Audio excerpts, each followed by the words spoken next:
Hello दोस्तों, तो स्वागत है हमारा यूट्यूब चैनल मिशन 2 पे। तो दोस्तों आज मैं क्लास 9th का सामाजिक विज्ञान का सेट 2 करवाने के लिए जा रहा हूँ, ठीक है। और ये सारे जो क्वेश्चन है ऑब्जेक्टिव है, जो कि फर्स्ट टर्म में हम लोग का आने वाला है। जैसे कि आप लोग को पता भी होगा कि 6 मई को आप लोग का सामाजिक विज्ञान का एग्ज़ाम है ना। और वैसे ही आप लोग का जो स्टार्ट होने वाला है 5 मई से स्टार्ट होने वाला है। तो जो सामाजिक विज्ञान जो सब्जेक्ट है वो 6 तारीख को है ना। चलो तो इसको हम लोग देखते हैं। वेरी वेरी इंपॉर्टेंट क्वेश्चन ये होगा हम लोग का। और इसका जो टाइम रहेगा 1.5 घंटा का रहेगा। 40 क्वेश्चन रहेगा टोटल। कितना रहेगा? 40 क्वेश्चन, 40 मार्क्स का 40 क्वेश्चन रहेगा और 1.5 घंटा का रहेगा। और सब प्रश्न को आप लोगों को करना होगा, ठीक है। चलिए तो लेट ना करते हुए हम लोग स्टार्ट करते हैं। क्वेश्चन नंबर 1 क्या कह रहा है? फ्रांस की क्रांति कब शुरू हुई थी, ठीक है। तो फ्रांस की क्रांति कब हुई थी? 14 जुलाई 1789 को, 14 जुलाई 1779, 14 जुलाई 1769, 14 जुलाई 1749 में। तो कब हुई थी? तो यहाँ पे जो राइट हो जाएगा, जो फ्रांस की क्रांति हुआ था 14 जुलाई 1789 को हुआ था, ठीक है। चलो दूसरा क्या पूछ रहा है? टाइद क्या था? तो टाइद दोस्तों ये धार्मिक कर था। क्या था? धार्मिक कर, ठीक है। तो ये राइट हो जाएगा हम लोग का ग नंबर, ठीक है। तीसरा नंबर क्वेश्चन देखते हैं। फ्रांसीसी समाज में सत्ता और सामाजिक हैसियत को अभिव्यक्त करने वाली श्रेणी को क्या कहा जाता है, ठीक है। तो फ्रांसीसी समाज में सत्ता और सामाजिक हैसियत को अभिव्यक्त करने वाले को हम लोग स्टेट कहते हैं। क्या कहते हैं? स्टेट। तो घ नंबर इसका राइट हो जाएगा। 4 नंबर पूछ रहा है मार्सिले क्या है? तो दोस्तों मार्सिले जो है हम लोग का फ्रांस का राष्ट्रगान है। जैसे भारत का राष्ट्रगान है ना, जन गण मन, उसी तरह से वहाँ पे मार्सिले जो था, यहाँ पे वहाँ पे मार्सिले था, उस वो था फ्रांस का राष्ट्रगान, ठीक है। तो ये हम लोग का ग नंबर इसका राइट हो जाएगा। आगे देखते हैं। 5 नंबर क्या कह रहा है? 1774 ईस्वी में फ्रांस की राजगद्दी पर कौन आसीन था? कहने का मतलब कि 1774 में फ्रांस का राजा कौन था, उस समय राजगद्दी पर कौन बैठा हुआ था? तो दोस्तों उस समय जो बैठा हुआ था लुई 16वां बैठा था, ठीक है, लुई 16वां। आगे देखते हैं 6 नंबर। रूस के संपन्न किसान को क्या कहा जाता है? तो रूस के संपन्न किसान को दोस्तों उन लोगों को कुलक कहा जाता है ना। क्या कहा जाता था? कुलक कहा जाता था। तो ये हम लोग का राइट हो जाएगा घा नंबर। चलिए 7 नंबर। मार्फा वार्सिलेवा कौन थी? तो मार्फिया वार्सिलेवा कौन थी? तो जादूगर थी, या फिर एक बहादुर महिला कारीगर, या एक अनपढ़ किसान, या एक शिक्षिका? तो दोस्तों ये थी एक बहादुर महिला, बहुत बहादुर थी, है ना, मार्फा वार्सिलेवा। चलो 8 नंबर। सेंट पीटर्सबर्ग का नया नाम क्या पड़ा? तो इसका ऑप्शन है पेरिस, मॉस्को, या काखा दोनों, या फिर पेत्रोग्राद। तो इसका राइट हो जाएगा हम लोग का घा नंबर, पेत्रोग्राद, ठीक है। इसका नया नाम था सेंट पीटर्सबर्ग का। आगे हम लोग 9 नंबर देखते हैं। 1917 में जारशाही के पतन की घटना को क्या कहते हैं? तो दोस्तों इसको हम लोग कहते हैं अक्टूबर क्रांति। तो ये हम लोग का घा नंबर इसका राइट हो जाएगा, ठीक है। 1917 में जारशाही के पतन की घटना को अक्टूबर क्रांति कहते हैं। 10 नंबर देखते हैं। समाजवादी विचारधारा के प्रवर्तक कौन थे? ठीक है। तो Robert Owen, Louis Blanc, Karl Marx, या फ्रेडरिक एलेंस, ठीक है। तो इसका समाजवादी का विचारधारा जो थे वो थे रॉबर्ट ओवेन। इसका का नंबर राइट हो जाएगा। 11 नंबर क्वेश्चन को देखते हैं। भारत के कुल भूभाग क्षेत्रफल कितना है? देखिए दोस्तों ये बहुत इंपॉर्टेंट सवाल है, ठीक है। भारत के कुल भूभाग का कितना क्षेत्रफल है ना, क्षेत्रफल कितना है? तो ये है हम लोग का 32.8 लाख वर्ग किलोमीटर। तो इसका खा नंबर राइट हो जाएगा। 12 नंबर देखते हैं। भारत का सबसे पूर्वी देशांतर कौन सा है? तो भारत का यहाँ पे पूर्वी देशांतर कौन सा है? तो 82.30 पूर्व, है ना। तो इसका घा नंबर राइट हो जाएगा। देखिए दोस्तों अब हम लोग 30 नंबर क्वेश्चन को देखते हैं। नेपाल देश की सीमा किस राज्य से नहीं लगती है? कहने का मतलब कि नेपाल से कौन सा सटा राज्य नहीं है, ठीक है। तो उत्तराखंड, या उत्तर प्रदेश, या बिहार, या झारखंड? तो दोस्तों जो नेपाल जो देश है वो झारखंड से नहीं लगता है ना, झारखंड से नहीं सटा हुआ है। तो ये घा नंबर इसका राइट हो जाएगा। बाकी सबसे सटता है, ठीक है, उत्तराखंड से भी, उत्तर प्रदेश से भी, और बिहार से भी। चलिए 14 नंबर हम लोग देखते हैं। 14 नंबर क्या कह रहे हैं? भारत को भौगोलिक आकृतियों के दृष्टिकोण से कितने भाग में विभाजित किया जाता है?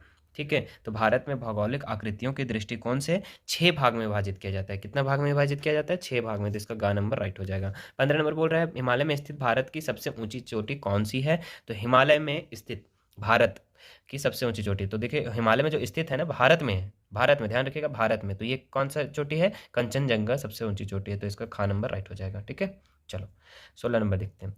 पूर्वांचल श्रृंखला का कौन सा भाग नहीं है? यहाँ पे पूछ रहा है पूर्वांचल श्रृंखला का कौन सा भाग नहीं है? तो ये नागा पर्वत, मीजो पर्वत, या पटकोई पर्वत, या फिर शिवालिक पर्वत। तो ये हम लोग का इसका राइट हो जाएगा। घा नंबर नोट डाउन कर लीजिएगा दोस्तों। 17 नंबर देखते हैं। एक स्थलीय भाग जो चारों ओर समुद्र से घिरा हो, ठीक है। तो दोस्तों ये इसका पिछले वाले सेट में भी मैंने बताया था कि उसमें एक पूछ रहा था कि प्राय ये 3 भाग से, ठीक है, एक स्थलीय भाग था और उसका 3 भाग में पानी था, ठीक है, समुद्र था, तो उसको हम लोग प्रायद्वीप कहते थे। लेकिन इसमें क्या बोल दिया कि चारों ओर क्या है, समुद्र घिरा हुआ है, तो इसको हम लोग क्या कहते हैं पता है, द्वीप कहते हैं। उस समय भी बताया था सेट वन में भी, ठीक है। चलो 18 नंबर देखते हैं। गंगा के मैदान में वेदिका जैसी आकृति किस भाग में प्रदर्शित होती है? तो दोस्तों इसका राइट आंसर हो जाएगा खा नंबर, ठीक है, भांगर में, ठीक है। चलो इसके बाद हम लोग 19 नंबर देखते हैं। गंगा नदी का उद्गम कहाँ से होती है? तो गंगा नदी का उद्गम कहाँ से निकलती है? तो ये हम लोग का गंगोत्री से होता है, तो खा नंबर इसका राइट हो जाएगा। अगला देखते हैं 20 नंबर। डल झील किस राज्य में स्थित है? जम्मू कश्मीर, हिमाचल प्रदेश, लद्दाख या राजस्थान? तो दोस्तों डल झील जो है हम लोग का राजस्थान में स्थित है। कहाँ पे है? राजस्थान नहीं, जम्मू कश्मीर में, ठीक है। कहाँ पे स्थित है? जम्मू कश्मीर में। चलो इसके बाद हम लोग 21 नंबर देखते हैं। गेहूं, चना, जौ आदि किस प्रकार की फसलें हैं? तो दोस्तों अभी जो यहाँ पे गेहूं, चना और जौ जौ जो है ये हम लोग का है रबी फसल। कौन सा फसल है? तो रबी फसल है। आगे देखते हैं हरित क्रांति का मुख्य विशेषता क्या है? तो गेहूं और चावल के अप्रत्याशित वृद्धि में, या ज्वार बाजरा के उत्पादन वृद्धि में, या गन्ने की खेती में, या फिर नकदी फसलें। तो हरित क्रांति का नाम से हम लोग गेहूं और चावल को ही जानते हैं। यहाँ पे क्या है कि गेहूं और चावल का वृद्धि को ही हरित क्रांति कहते हैं हम लोग, ठीक है। चलो आगे आते हैं हम लोग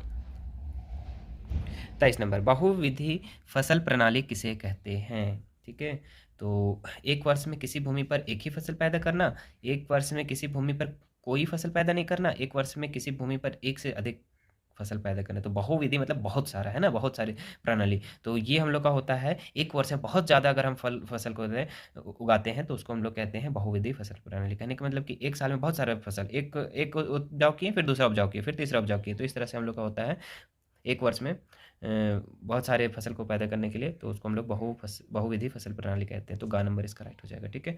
24 नंबर देखते हैं।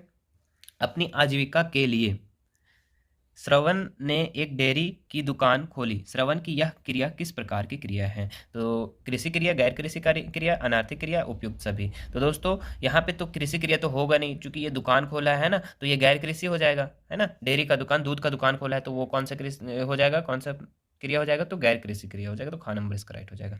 HIV का तात्पर्य क्या है? कम उत्पादन वाले बीज, तो ये तो नहीं है। अधिक उत्पादन वाले बीज, अच्छे उत्पादन करने वाले बीज, या फिर खराब उत्पादन करने वाले बीज। तो इसका खा नंबर राइट हो जाएगा। अधिक उत्पादन करने वाले बीज को हम लोग क्या कहते हैं? HIV, हाइब्रिड बीज, है ना। चलो आगे देखते हैं 26 नंबर। निम्नलिखित में कौन सा कारक जनसंख्या की गुणवत्ता को बढ़ाते हैं? ठीक है, साक्षरता दर, लोगों का स्वास्थ्य, कौशल निर्माण, या इनमें से सभी। तो जो जनसंख्या की गुणवत्ता को जो बढ़ाते हैं, साक्षरता दर भी बढ़ाते हैं, और लोगों का स्वास्थ्य भी बढ़ाते हैं, कौशल निर्माण भी बढ़ाते हैं। तो गा नंबर इसका खा नंबर नहीं, ये घा है ना, क्या है? घा है, लेकिन यहाँ पे गलती से टाइपिंग हो गया गा। चलो 27 नंबर देखते हैं। भारत सरकार की पहल सर्व शिक्षा अभियान की प्राथमिक उद्देश्य क्या है? पहला ऑप्शन है कई भारतीय राज्यों के शैक्षिक रूप से पिछड़े जिलों में वयस्कों के साथ साथ बच्चों की शिक्षा पर ध्यान केंद्रित करना, महिलाओं को शिक्षा देने पर ध्यान देना, पिछड़े वर्ग के बच्चों को शिक्षा देने पर ध्यान देना, 6 से 14 के बीच के बच्चों को शिक्षा देने पर ध्यान देना। ठीक है, तो सर्व शिक्षा का जो अभियान था, जो चलाया गया था, उसका उद्देश्य था, ऑब्जेक्ट था हम लोग का, क्या था? 6 वर्ष से 14 वर्ष के बीच के बच्चों को शिक्षा देना। तो घा नंबर इसका राइट हो जाएगा। 28 नंबर सवाल देखते हैं। इनमें से कौन प्राथमिक क्षेत्र का एक उदाहरण है? तो इसमें क्षेत्र जो होता है, प्राथमिक क्षेत्र, द्वितीय क्षेत्र, तृतीय क्षेत्र। तो यहाँ पे प्राथमिक क्षेत्र का पूछ रहा है। तो प्राथमिक क्षेत्र तो हम लोग को पता है, जो कृषि कार्य होता है। तो यहाँ पे पशुपालन है, या कपड़ा बुनना है, या फिर बैंकिंग है, या ट्यूशन पढ़ाना है। तो पशुपालन हो जाएगा हम लोग का, है ना। क्या हो जाएगा? पशुपालन। तो ये हम लोग प्राथमिक क्षेत्र का होता है। कपड़ा बुनना यहाँ दूसरे क्षेत्र हो जाएगा। बैंकिंग सेवा क्षेत्र या ट्यूशन पढ़ाना, जितना भी सेवा क्षेत्र होता है वो तृतीय क्षेत्र का होता है। ठीक है, ध्यान रखना। चलो, किसी एक खेत में 5 लोग काम कर रहे हैं, यदि उनमें से 2 लोगों को हटा दिया जाए तो उत्पादन पर कोई प्रभाव नहीं पड़ेगा। यह किस प्रकार की बेरोजगारी को इंगित करता है? तो दोस्तों जहाँ पे मान लो कि एक खेत है, वहाँ पे 5 लोग काम कर रहे हैं और 2 को हटा दिए, निकाल भी दिए। कहने का मतलब कि 2 लोग कुछ कर ही नहीं रहा था। इसका मतलब यही हुआ ना कि उसके उत्पादन पे कोई डिपेंडेंट नहीं हुआ, उसका उत्पादन पर कोई प्रभाव नहीं पड़ा। कहने का मतलब कि 2 लोग का कोई काम ही नहीं था, है ना। और उसी को हम लोग कहते हैं परछन बेरोजगारी। इसको हम लोग छिपी हुई बेरोजगारी भी कहते हैं। ये अक्सर गाँव में पाया जाता है। कहाँ पाया जाता है? गाँव में, जहाँ पे 2-4 लोग काम करना चाहिए, वहाँ पे 10 लोग काम कर रहे हैं। तो इसको परछन बेरोजगारी कहेंगे, है ना। 30 नंबर देखते हैं। शिक्षा एवं स्वास्थ्य द्वारा विकसित किए गए मानव को अर्थशास्त्र में क्या कहा जाता है? तो दोस्तों अगर कोई भी इंसान, कोई भी मानव है, ठीक है, और उसके शिक्षा और स्वास्थ्य में अगर हम विकसित करते हैं तो वो हमारा मानव पूंजी होता है। अर्थशास्त्र के लिए, है ना, मानव पूंजी क्या होता है? मानव पूंजी। तो ये का नंबर इसका राइट हो जाएगा। 31 नंबर। लोकतंत्र शासन का वह रूप है जिसमें शासक वंशानुगत हो, चुनाव में धन बल का प्रयोग करता हो, जनता शासकों का चुनाव करती है, सेना शासन का अपने हाथों में ले। तो जहाँ पे लोकतंत्र शासन होता है वहाँ पे क्या होता है, जनता जो है वो शासक का चुनाव करता है, वहाँ का सरकार का चुनाव करता है। तो ये हम लोग का क्या होता है, लोकतंत्र में होता है ना। चलो 32 नंबर देखते हैं। चीन में राष्ट्रपति नियुक्त करने का अधिकार किसे है, कम्युनिस्ट पार्टी को, राष्ट्रीय जनसंसद को, प्रधानमंत्री को, या फिर इनमें से कोई नहीं को। ठीक है, तो चीन में जो राष्ट्रपति नियुक्त करने का अधिकार है वो कम्युनिस्ट पार्टी को है। किसको है, कम्युनिस्ट पार्टी को। तो का नंबर इसका राइट हो जाएगा। जिम्बाब्वे कब स्वतंत्र हुआ, जिस तरह से भारत स्वतंत्र हुआ 1947 में, उसी प्रकार जिम्बाब्वे कब स्वतंत्र हुआ, ये चीज़ पूछ रहा है। ठीक है, तो जिम्बाब्वे जो स्वतंत्र हुआ वो हमारा हुआ 1980 में। वो कब हुआ, 1980 में। तो गा नंबर इसका राइट हो जाएगा। रॉबर्ट मुगाबे कहाँ के राष्ट्रपति थे।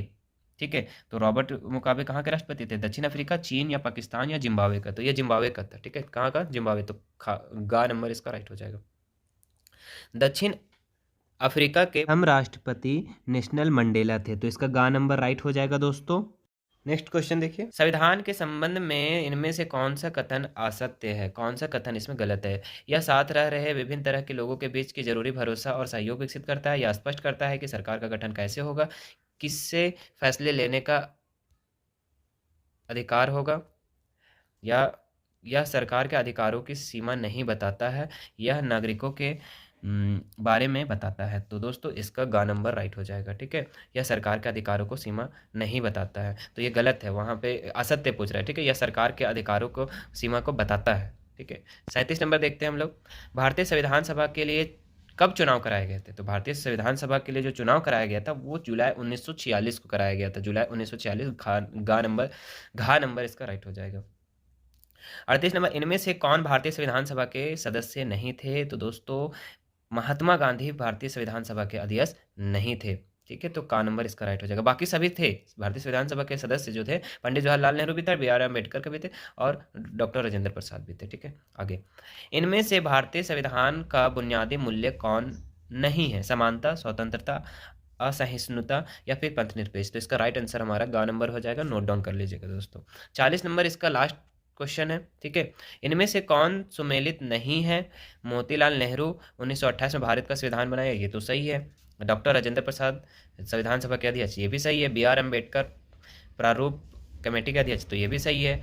इंदिरा गांधी संविधान सभा के सदस्य, तो ये गलत है। ठीक है, इंदिरा गांधी संविधान सभा के सदस्य नहीं थी, तो ये हम लोग का क्या है, गलत है। तो ये सुमेलित नहीं है। तो दोस्तों इस वीडियो को आप लोग पूरा देख लिए होंगे, है ना, और उम्मीद करते हैं आप लोग को बहुत अच्छे से समझ में आ गया होगा। और इस वीडियो को आप लोग पूरा शेयर कीजिए, और उन लोगों को कीजिए जिसको इस वीडियो की ज़रूरत है, जो क्लास 9th में इसका प्रिपरेशन कर रहे हैं। और दोस्तों और भी जो भी इसका मॉडल्स जो सेट कराया गया है वो आपको डिस्क्रिप्शन बॉक्स में मिल जाएगा, वहाँ पे मैं लिंक दे दूँगा, वहाँ से आप लोग सारी चीज़ को क्लियर कर लीजिएगा। ठीक है, थैंक यू।